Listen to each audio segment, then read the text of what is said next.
gracias. Decirle qué bueno que estás acá.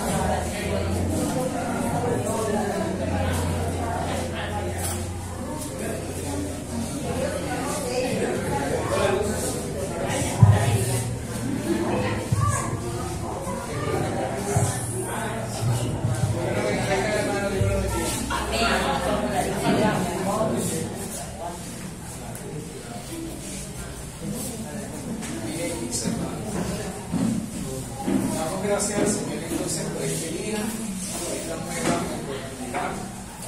Dice el último cántico, ¿verdad? Y la voz del Señor es como un dulce viento. Y aunque no voy a predicar de eso, cuando usted va a Primera de Reyes, capítulo 19, Elías estaba en un estado depresivo, pues tenía ganas de morir, de no seguir viviendo.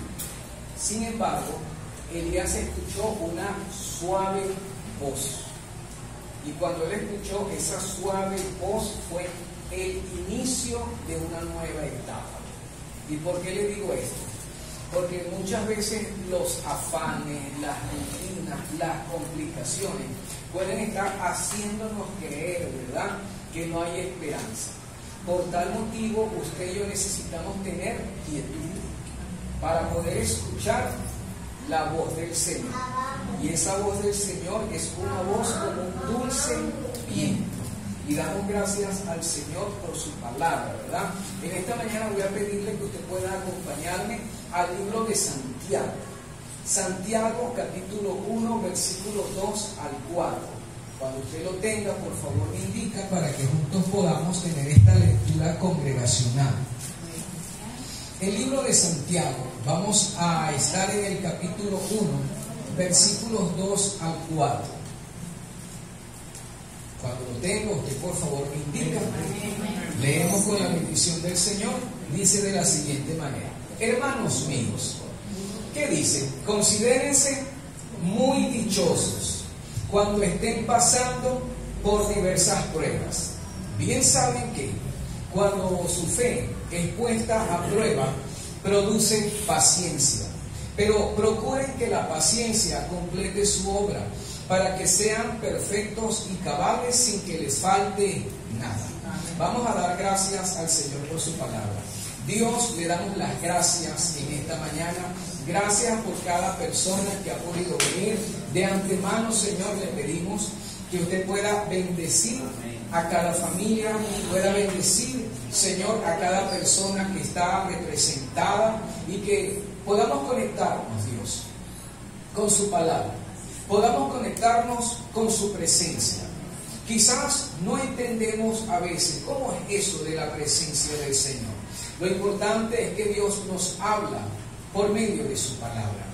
Y en esta mañana es conveniente que usted le diga al Señor: háblame por medio de tu palabra.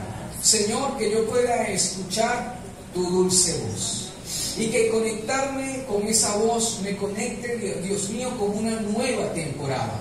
Que abra una nueva temporada. Una temporada, Dios, que no me voy a enfocar en el problema, sino que me voy a enfocar en lo que tú dices, Dios. Le damos gracias, Señor, en el nombre de Jesús. Amén y amén. Puede sentarse. En esta mañana vamos a hablar acerca de un tema. ¿Usted es paciente? Hoy vamos a hablar de algo. ¿Usted ha hecho esta oración? Señor, dame paciencia. Sí, lo hemos dicho. Señor, dame paciencia. Bien, hoy vamos a hablar acerca de la paciencia. Pero para entrar en detalle, ese texto que leí, resalté algunos puntos, 4 para ser específico. 1. El texto nos está diciendo que debemos estar alegres y dichosos cuando estemos en pruebas.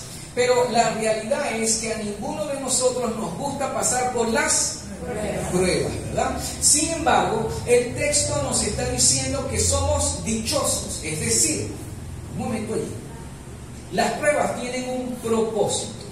Y el propósito es transformarnos, es llevarnos a crecer espiritualmente. Dios quiere que crezcas espiritualmente. Cuando estamos pasando por pruebas, es un proceso de transformación. También las pruebas nos preparan para heredar la corona de la vida y para que nosotros podamos reflejar el carácter de Cristo. Así que cuando la Biblia te está diciendo que el punto de las pruebas debes alegrarte, es porque van a venir para transformarte, para que tú y yo podamos ser como ¿quién? Como Cristo, en medio de la prueba. El segundo punto dice que la fe es puesta a prueba. ¿Tú tienes fe? ¿Qué te dice la Biblia? Va a ser puesta a prueba. Pero, ¿qué es la palabra fe? La palabra fe viene del griego pistis y significa confianza, constancia y convicción. Quiere decir que cuando las pruebas llegan es para revelar si realmente mi confianza y mi constancia en Dios es verdadera. Si lo que afirmo con mi boca lo estoy sosteniendo con mis acciones. Hay una pregunta. ¿Cómo sabemos si somos pacientes? Le puede preguntar eso al que está a su lado. ¿Cómo sabe que eres paciente? La respuesta: cuando en la situación difícil mi actitud es positiva. ¿Cuándo sabemos que somos pacientes? En la prueba tenemos la actitud correcta. Las pruebas tienen la finalidad que nuestra fe sea viva. Dios quiere que tu fe sea viva, no muerta. Una fe viva produce obras. Una fe viva nos lleva a la acción. Fe es más que creer. Porque en Santiago capítulo 2, versículo 19 dice así: los demonios creen en Dios, pero no le obedecen. Otra pregunta: ¿cómo es una fe que produce obras?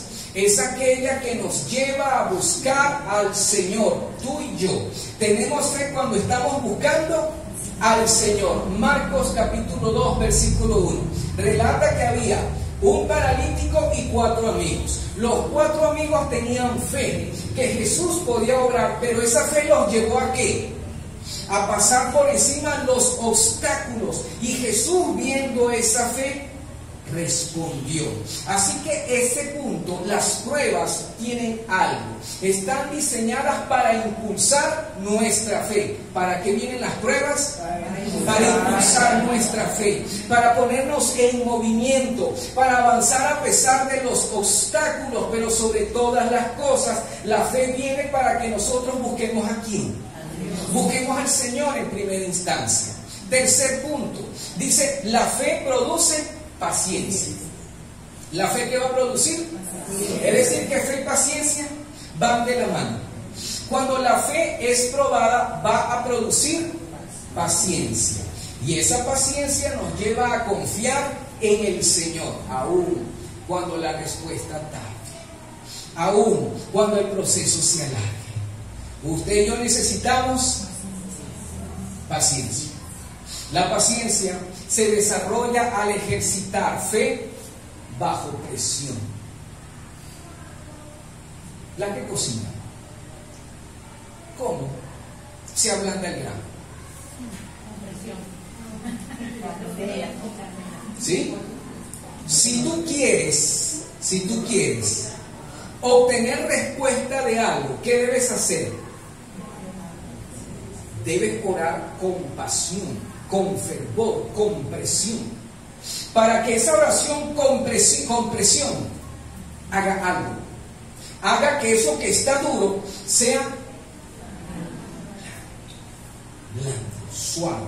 Basado en eso, si no hay pruebas, no hay fe, y si no hay fe, no hay paciencia. La fe genuina no nos hace escapar de los procesos, incluso cuando no vemos resultados. En el matrimonio, ¿cuántas veces alguien quiere huir? ¿Nadie? ¿Nadie? Mentiroso. En algún momento usted y yo no queremos seguir avanzando, queremos tirar la toalla. Por tal motivo, escúcheme lo siguiente: su matrimonio va a ser sometido a presión, aun cuando usted y yo no veamos resultados. La paciencia es formada por una fe que nos va a llevar a transformar. La paciencia no es un fruto inmediato, es algo que usted va a sembrar ¿dónde? En el momento de presión. Cuarto punto: la paciencia debe tener su obra completa. Es decir, ¿para qué viene la paciencia? Para moldear áreas de nuestra vida. Usted y yo necesitamos ser moldeados. Y porque Dios quiere transformarnos, Él va a permitir ciertos procesos.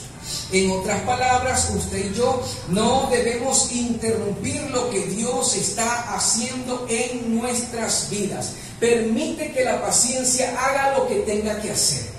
No te resistas al proceso, porque mientras tú más huyas, el proceso más te va a buscar. Mi hermano, si no, pregúnteselo. Y con respeto a los venezolanos que están afuera. Hay procesos, hermano. Por más que usted quiera saltarse, Dios va a llegar y va a trabajar con nosotros hasta que su propósito se cumpla en nuestras vidas. Dios prioriza transformación por encima de rapidez. Para Dios es más importante ir lento.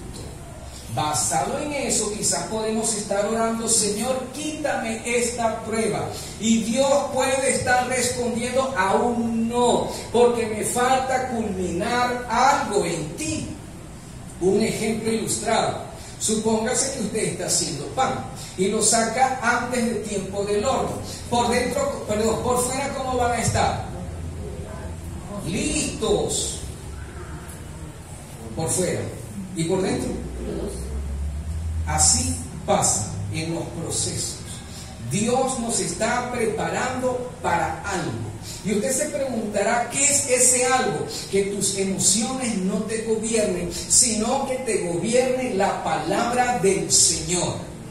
El proceso viene para que nosotros no seamos gobernados por las emociones, por los impulsos, sino por lo que Dios dice. Puede ser, infiero, que Dios pueda estar usted procesándolo para algo, para liderar, para servir a otros en medio del dolor, para resistir tentaciones mayores, para cumplir un llamado. ¿Con qué? Con humildad y reverencia, no con protagonismo, para que tú reflejes a Cristo en tiempos oscuros, para que seas un papá, una mamá, un esposo, una esposa, conforme al corazón del Señor. Para eso vienen las pruebas. Pero ahora vamos a otra pregunta. La siguiente. ¿Puedes decirnos qué es la paciencia? Pregúntelo al que está a su lado, en forma sarcástica, ¿sí? ¿Qué es la paciencia? ¿Qué es la paciencia? Nosotros creemos que la paciencia, ¿qué es? Esperar. Esperar.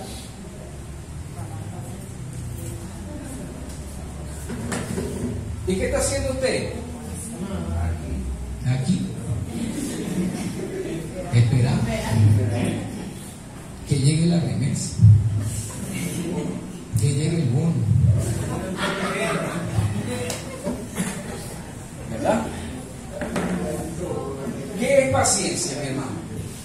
Es una virtud que se desarrolla a través de las pruebas y tribulaciones. ¿Qué es la paciencia? Una virtud que voy a desarrollar, que tú vas a desarrollar en medio de las pruebas y tribulaciones, que nos van a llevar a ser maduros, que nos van a llevar a transformarnos. No es solo la capacidad de esperar, es que la paciencia me permite a mí tener paz en medio de la tormenta. Eso es la paciencia. Suena bien, ¿verdad? Ay, Dios. ¿Cómo nos observará Dios a nosotros en medio de la prueba? La paciencia nos permite tolerar circunstancias difíciles. La paciencia nos lleva a confiar en Dios en el momento de dificultad. Otra pregunta, quizás repetida: ¿cómo sabemos que una persona es paciente? ¿Cómo sabemos que una persona es paciente? Uno, porque es madura. Porque en medio de la crisis, la escasez, el problema matrimonial, no se queja. Porque puede esperar con calma, porque puede esperar con tranquilidad. Pero aquí hay un punto demasiado importante, mi hermano. Ser pacientes nos conecta con un atributo del Señor. Él es todopoderoso. La paciencia te conecta con un atributo del Señor. Él es todopoderoso. Pero sigue diciendo que la paciencia nos ancla a una expectativa. Hay bendiciones que vienen en camino. Nos ancla a una resolución. Debo perseverar, debo avanzar, porque hay bendiciones que vienen en camino. Por tal motivo, tú necesitas ser paciente para que te conectes con el Dios Todopoderoso. La paciencia tiene su origen en Dios. Romanos, capítulo 15, versículo 5 dice así: pero el Dios de toda paciencia y consolación les dé un mismo sentir en Cristo Jesús. ¿Quién es paciente? Dios. ¿Sabe lo que dice la Biblia?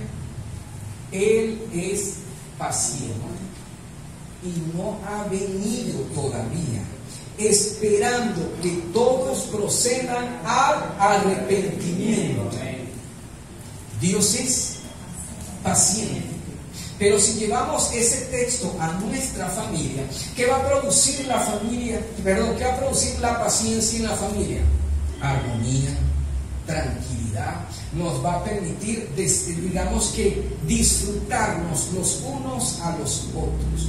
¿Por qué sirve la paciencia o por qué es importante la paciencia? Porque evita que nosotros ofendamos, porque evita que nosotros estemos hiriendo a las demás personas. Hebreos capítulo 6, versículo 12 dice lo siguiente: por la paciencia se heredan las promesas del Señor. Tú estás esperando una promesa. ¿Qué tienes que ser? La paciencia. Hebreos 6, 12. Por la paciencia se heredan las promesas del Señor. ¿Cuál es la contraparte? Cuando usted y yo somos impacientes, estamos saboteando lo que el Señor tiene para con nuestras vidas. Ahora bien, vamos a una pregunta de reflexión. Le pregunto a usted: ¿es paciente o impaciente? Para usted, respóndase usted: ¿soy paciente o soy impaciente? ¿Sabe algo? Vivimos en una cultura que a todo le gusta, todo lo queremos ya. Es decir, que las bendiciones vengan, que los ascensos y las promociones vengan ya. Que los hijos aprendan de manera inmediata. Que Dios nos sane, que responda a las oraciones ya. Y que nos dé paciencia ya. Sin embargo, esa vida agitada y llena de estrés y llena de preocupación está impactando el entorno familiar. Y quizás cada lunes se está volviendo una tertulia. Y cada lunes se está tornando una pelea, precisamente en las mañanas. Y no estamos viendo un amanecer como una bendición del Señor, como una oportunidad para decirle a Dios gracias por este nuevo día. Gracias, Señor, por tu bondad. Gracias, Señor, por tu misericordia. Fíjese algo, cómo la dinámica nos está llevando a que todo es un estrés, todo es un apuro. Y la pregunta es: ¿qué será de tu vida? ¿Qué será de la vida de los tuyos si tú no modificas? Hay un punto. El entorno determina el carácter y el comportamiento de los hijos. Porque hoy un muchachito puede ser ansioso o afanado. ¿De quién no está aprendiendo? Pero vamos a pararnos allí. Si un hijo tiene problemas de ansiedad, de ira, de impaciencia, quiere decir que es un portador de lo que está viendo de papá o de mamá. Como padres, ustedes son autoridad, están destinando, impregnando, llenando por medio de lo que están hablando y haciendo. ¿Sí se entendió? ¿Seguro que lo entendió? Lo vuelvo a repetir. ¿Está claro? El hijo está mostrando el síntoma, ¿cierto?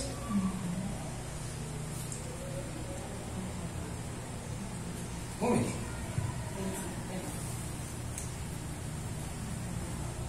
Supóngase que este es el entorno familiar. ¿Quiénes destinan? ¿Quiénes están impregnando a los hijos? Si Dios está aquí, tú vas a tener tranquilidad.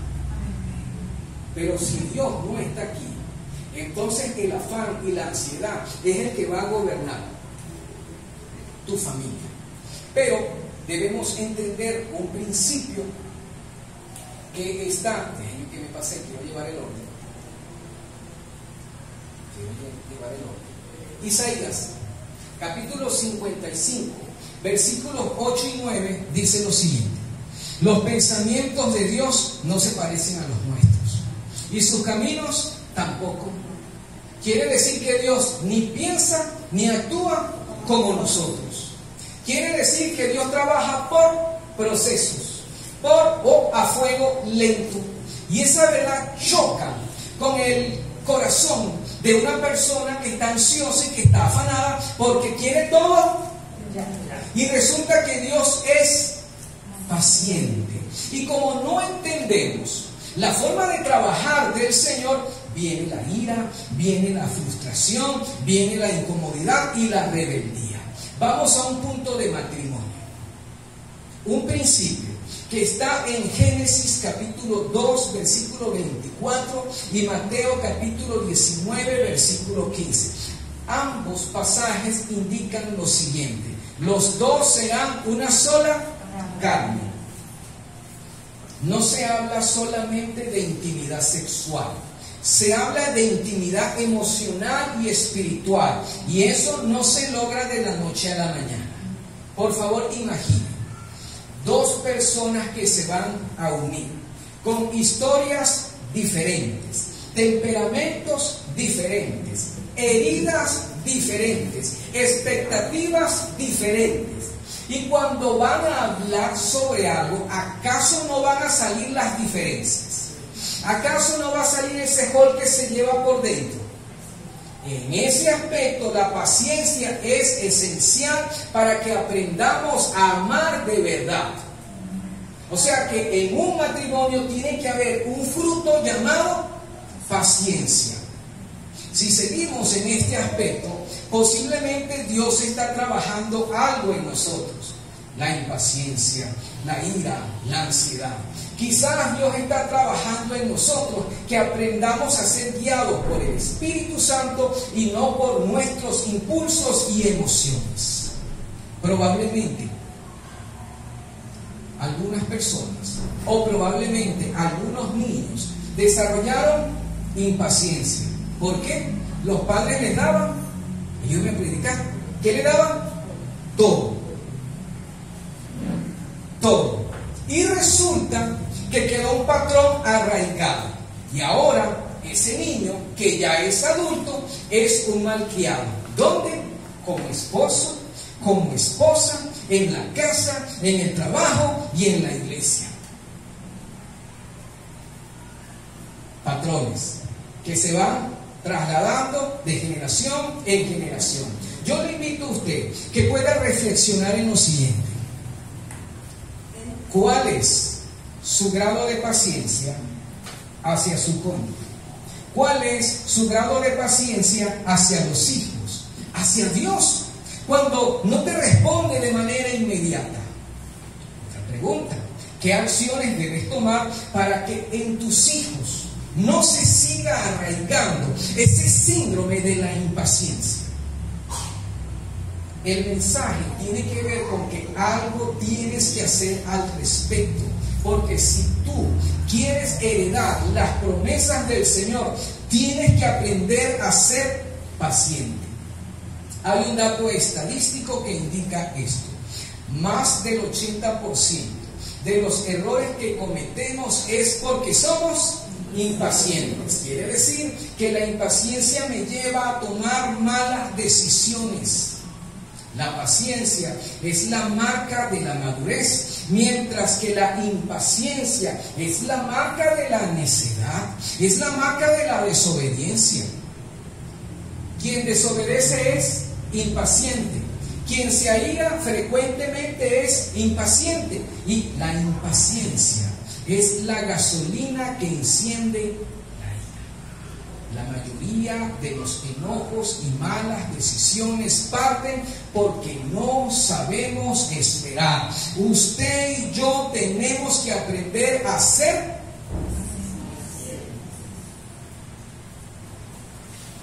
Usted como esposo, usted como esposa, tiene que aprender. Usted como padre, usted como madre, tiene que aprender. Usted como creyente, tiene que aprender. ¿Por qué? Porque Dios no va a tu ritmo. Porque Dios le interesa primeramente desintoxicarnos y depurarnos. Santiago capítulo 1, el texto base de esta predicación habla de paciencia. Paciencia viene del griego upomone. ¿Y qué significa eso? Dice usted. Lo que quiere decir la Biblia es lo siguiente. Paciencia es sufrir sin rendirse. La paciencia me va a llevar a terminar la carrera a pesar de los obstáculos. Es la resolución que voy a permanecer firme y no voy a escapar. Paciencia es estar resistiendo bajo presión. Sin presión no hay paciencia. Paciencia sin presión no. Pero nosotros erróneamente creemos que podemos desarrollar paciencia así. Que me respondan como quiero. Que las cosas me salgan como las planifiqué. Que mis hijos sean ordenaditos y tranquilitos. Que el cónyuge me atienda como yo quiero.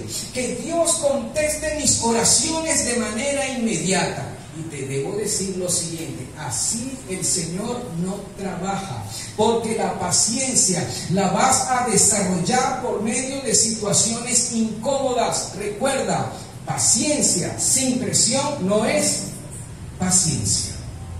¿Cómo respondemos a los momentos de presión?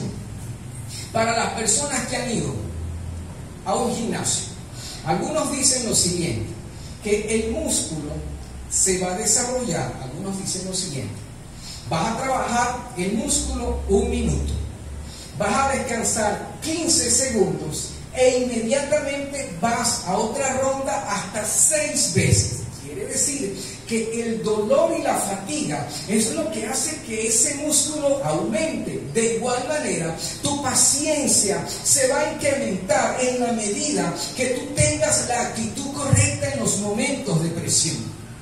Voy a 2 parámetros bíblicos. El primero, José. Génesis, capítulo 37. Usted puede allí leer su historia. Creo que se extiende hasta Génesis 49 o 50. El punto. José pasó, según los teólogos, por 13 años de eventos desafortunados. 13 años, mi hermano, y él fue paciente. En medio del dolor, no se amargó. No se dejó llevar por la venganza. Aprendió a perdonar a sus hermanos. Dios usó lo incomprensible para transformarlo y luego recompensarlo. En medio del proceso, José aprendió a depender del Señor. ¿Sabe algo? Siguió sirviendo. Hay personas que no siguen sirviendo a la iglesia. ¿Por qué? Porque están desanimados. Pero resulta que este hombre, a pesar de la prueba, estaba allí sirviendo, usó sus dones, siguió siendo fiel a Dios. Y sabe lo importante, que la paciencia de José guió a sus hermanos malvados y traicioneros al arrepentimiento, a la reconciliación y restauración. Fíjese lo que hace la paciencia. La paciencia no solamente se trata de ti, es que tiene un impacto generacional. Lo que tú aprendas a soportar hoy será la base para tus hijos. Si tú hoy aprendes a soportar cualquier tipo de tentación, tus hijos también podrán. Porque tú lo hiciste. Así que la paciencia tiene un impacto generacional. Si seguimos en este orden de ideas, existe una clara instrucción por parte del Señor. La paciencia es el sello de garantía para que tú alcances las promesas del Señor. Te lo voy a volver a repetir. La paciencia es el sello de garantía para que tú y yo alcancemos las bendiciones que el Señor tiene para con nuestras vidas. Pero la impaciencia es el camino que bloquea lo que Dios quiere hacer. Fíjate lo siguiente. Ya voy a terminar. Primera de Samuel, capítulo 10, versículo 8. Samuel el profeta le dice a Saúl, rey de Israel: desciende a Gilgal delante de mí. Allí me encontraré contigo para sacrificar ofrendas quemadas y ofrendas de paz. Debes esperar 7 días hasta que yo llegue y te dé más instrucciones. Samuel está siendo muy específico. Saúl, tienes que esperar 7 días. En 7 días vas a recibir nuevas coordenadas. ¿Y sabe qué? Saúl nunca supo lo que Dios le iba a decir a causa de la impaciencia. Por actuar impulsivamente, saboteó lo que Dios le quería decir. Bajo este concepto te quiero decir: la falta de paciencia es una amenaza que atenta en contra de los planes de Dios para tu vida y para la vida de tus hijos. Si no aprendemos a esperar, Dios no nos va a confiar más nuevamente. Si tú y yo no aprendemos a esperar, Dios no nos va a dar más. Y aquí se cumple un principio: si eres fiel, tienes que aprender a ser fiel en lo poco. Pero hay un punto. ¿Por qué Saúl tenía que esperar? 1, para aprender a ser pastoreado. Cuando Dios nos da una instrucción, cuando tú lees algo en la Biblia, no es negociable, no es opcional. La obediencia al Señor no depende de las circunstancias. Tienes que aprender a ser guiado por la voz del Señor. 2, Saúl tenía que aprender a desarrollar paciencia. Una pregunta: ¿cómo nos comportamos en medio de la espera?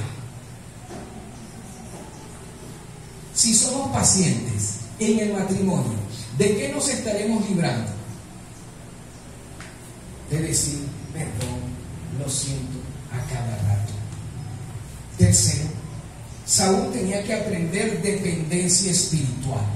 Saúl tenía que entender: tu liderazgo, tu misión, tu llamado no depende de la destreza, no depende del conocimiento que tengas, depende que tú escuchas y sigas mi dirección.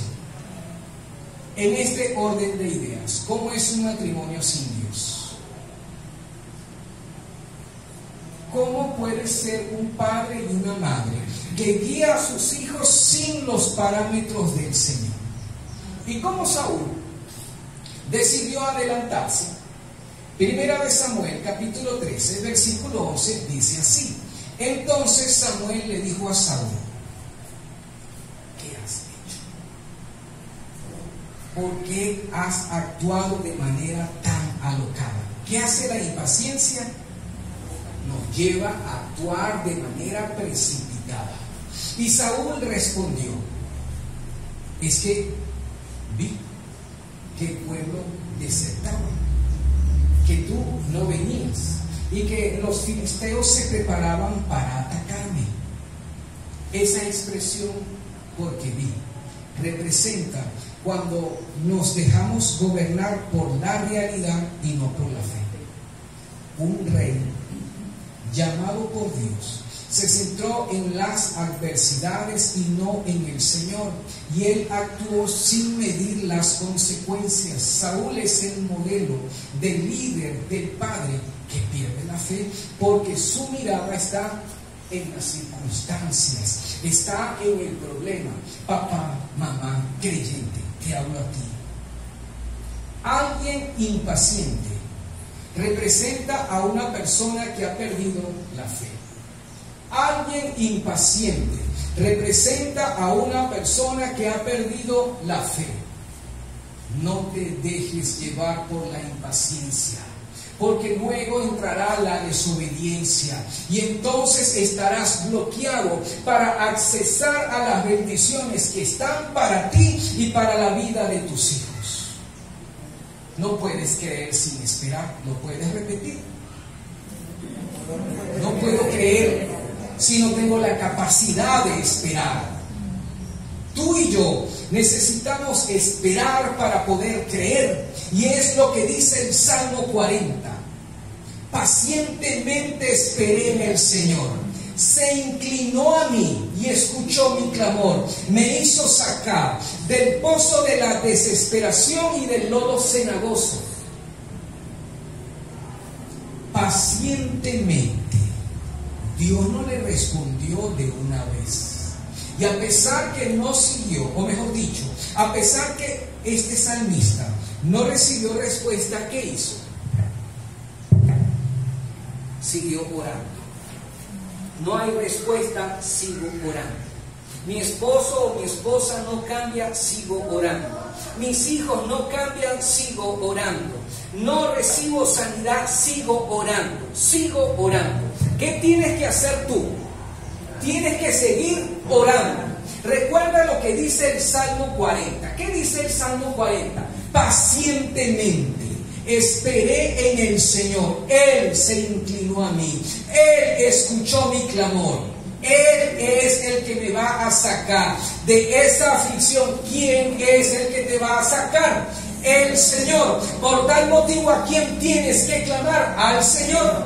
El salmista está testificando: he aprendido que cuando soy paciente me puedo conectar con el Señor. He aprendido que en medio de la desesperación, si sigo esperando en el Señor, Él me va a sacar y Él me va a librar. Basado en esto, espera pacientemente ¿en quién? En el Señor, porque hay bendiciones que vienen en camino, mi hermano. Vamos a repetirlo. Que la situación no te atrofie. Hay bendiciones que vienen en camino. Por tal motivo, tú tienes que ser paciente. Por último, Santiago, capítulo 5, versículo 7 nos dice lo siguiente. Mire lo que dice. Mira cómo el labrador espera el precioso fruto de la tierra, aguardando con paciencia hasta que reciba la lluvia temprana y la tardía. ¿Qué está diciendo Santiago? Tú y yo somos un labrador. ¿Y qué hace el labrador? Tenemos que preparar el terreno, tenemos que sembrar, y mientras viene el fruto vamos a esperar. ¿Y cómo va a ser esa espera? Con fe, con entusiasmo, con certeza. Escúchame algo. Hay áreas en tu vida donde quieres cosechar, sí o sí. No te precipites, no te desanimes. Si hiciste tu parte o estás haciendo tu parte, ten confianza, porque Dios va a hacer la de Él. Estás sembrando la palabra en tu matrimonio, ten confianza, Dios hará su parte. Estás sembrando la palabra del Señor en tus hijos, ten confianza, Dios hará su parte. Estás sembrando en el reino de Dios, ten confianza, Dios va a hacer su parte. Estás sembrando en tu salud, te estás cuidando, ten confianza, porque el Señor va a hacer su parte. Recuerda, ¿quién envía la lluvia?